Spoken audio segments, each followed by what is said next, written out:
Okay. Next one modulus of rigidity is defined as a అంటే modulus of rigidity అంటే ఏంది? It is a ratio of shear stress by shear strain. Okay. Shear stress అంటే tau by shear strain అంటే కన్నా ఇట్లా 5గా కూడా denote చేయొచ్చు అనమాట. Okay. Next one if the radius of the wire stretched by the load is doubled then Young's modulus will be. Okay. ఇక్కడ Young's మాడ్యులస్కి అంటే ఇది ఒక మెటీరియల్ ఒక ప్రాపర్టీ అండి. ఓకే. దాని మీద నువ్వు ఎంత లోడ్ వేసినా దానికి దీనికి సంబంధం ఉండదన్నమాట. ఓకే. రిమైన్స్ అన్ఎఫెక్టెడ్, దాని మీదకి ఏం సంబంధం లేదనమాట. ఓకే. దాంట్లో స్ట్రెస్ స్ట్రెయిన్ పెరగచ్చు కానీ ఈ యంగ్స్ మాడ్యులస్ అనేది కాన్స్టెంట్గానే ఉంటుందన్నమాట. Okay.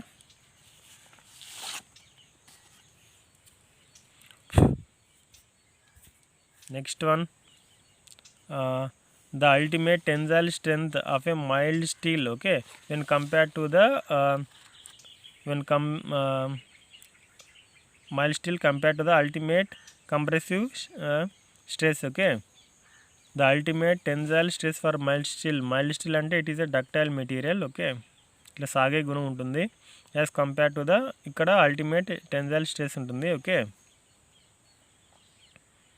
Compare to the ultimate compressive stress. Okay, దీని కంప్రెసివ్ స్ట్రెస్ కూడా ఎక్కువగానే ఉంటుంది అనమాట. ఓకే, ఇది కంప్రెస్ చేసుకుంటుంది యాజ్ వెల్ యాజ్ ఎక్స్టెండ్ కూడా అవుతుంది అనమాట. ఓకే, ఇన్ కేస్ బాగా స్ట్రాంగ్గా ఉందనుకోండి అది మనం క్యాస్ట్ ఐరన్ అంటారు అనమాట. ఓకే, దానికి అంటే క్యాస్ట్ ఐరన్ అంటే లైక్ బ్రిటిల్ మెటీరియల్. ఓకే, దానికి కంప్రెసివ్ స్ట్రెంత్ కూడా బాగా ఎక్కువ ఉంటుంది, టెన్సైల్ అనేది తక్కువ ఉంటుంది అనమాట. Okay, tensile strength of a material is obtained by dividing the maximum load during the test by the cross sectional area. Okay, ఏదైనా స్ట్రెంత్ అనేది టెన్సైల్ స్ట్రెంత్ అనేది ఎట్లా తెలుసుకోవచ్చు అంటే by dividing the cross sectional area. Okay, నువ్వు ఎంత deform అయింది, ఎంత లోడ్ అప్లై చేసినప్పుడు అనేది ఏరియా అనేది చాలా ఇంపార్టెంట్ అనమాట. Okay, next the impact strength of A material is an index of it's.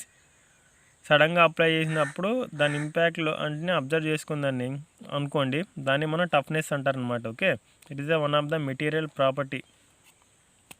Next one the Young's modulus of a wire is defined as the stress which will increase the length of the wire compare to its original length. The Young's modulus అంటే ఈతో denote చేస్తారు. Of a wire is defined as the stress. Okay, అంటే sigma will increase the length. Okay, that is change in length original length of A wire when compare to the original length అంటే కన్నా same అమౌంట్లోనే ఉంటుంది అనమాట అది. Okay, ఏం change అనేది ఉండదు. Next one percentage reduction of area in performing tensile test on cast iron maybe of the order of. Okay, ఇక్కడ cast iron అంటే ఇక్కడ బ్రిటిల్ మెటీరియల్ మీద టెన్సైల్ టెస్ట్ అనేది చేయరండి. ఓకే, ఓన్లీ ఇక్కడ కంప్రెసివ్ టెస్ట్ మాత్రమే చేస్తారనమాట. Okay, it is week in టెన్షన్లో వీక్ ఉంటుంది కాబట్టి it is a 0%. Okay, reduction అనేది ఏముండదు అనమాట.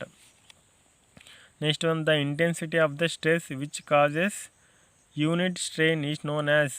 ఇట్ ఈస్ నథింగ్ బట్ అంటే స్ట్రెస్ బై స్ట్రెయిన్ అండి. It is nothing but. Okay, Young's modulus is equal to stress by strain అంటే ఏంది? Young's modulus or modulus of elasticity కూడా అంటారనమాట. Okay, next one true stress strain curve for material is plotted between two stress strain curve అనేది ఇట్లా ఉంటుంది కదా. Stress strain ఇక్కడ నుంచి ఓకే అంటే లోయర్ హిల్ పై నుంచి దాన్ని మనం ఏమని చేయొచ్చు చెప్పచ్చు. It is nothing but original area by or load by instant cross sectional area. ఇంతవరకు ఎంత ఉంది అనేది చెప్తుందన్నమాట. Okay, next one during a tensile test on a specimen of 1 cm² cross section and maximum load is observe 8 tons. Okay, ఇది problem. 8 tons అనేది observe చేసుకుందన్నమాట. Okay, ఎంత 1 cm ఏరియాలో. Then area of cross section at the neck was 0.5 cm. Area of neck అనేది ఎంత వచ్చిందంట 0.5 cm వచ్చిందన్నమాట.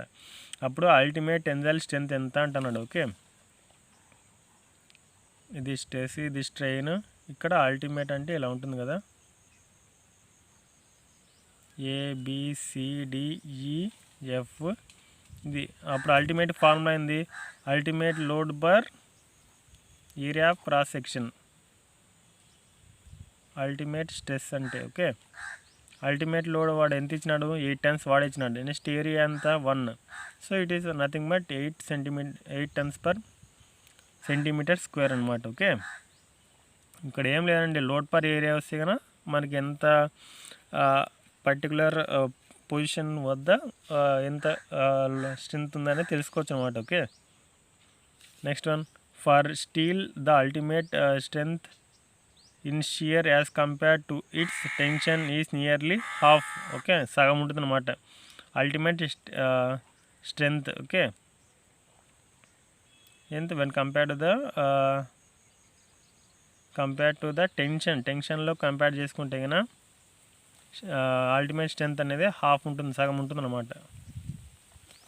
Which of the following has no units? మనం ఇందాకనే చూసినామండి. ఓకే, స్ట్రెయిన్కి యూనిట్స్ ఉండవు, ఎందుకంటే it is nothing but ratio of change in length by original length. Okay, change in length అంటే ఎమ్, దాని యూనిట్స్, లెంత్ అంటే యూనిట్స్ ఎమ్ అనమాట. ఎంఎంఏ క్యాన్సిల్ అయిపోతే ఉండదు, అంటే ఏముండదు. Next one, which of the following statement about true stress strain method false? Okay, which of the false statement about true stress strain method అంటే కనుక it does not exist. Okay, అది యాక్చువల్గా ఎగ్జిస్ట్ అయ్యి present అయి ఉంటుందండి ఒక మెటీరియల్లో, ఇది అనేది తప్పు అనమాట. ఓకే, మిగతావి 25 to 50 అనేది నెక్స్ట్ వీడియోలో డిస్కస్ చేద్దాం. Okay, thank you for watching the video and thank you for encouraging the video. Okay, thank you a lot.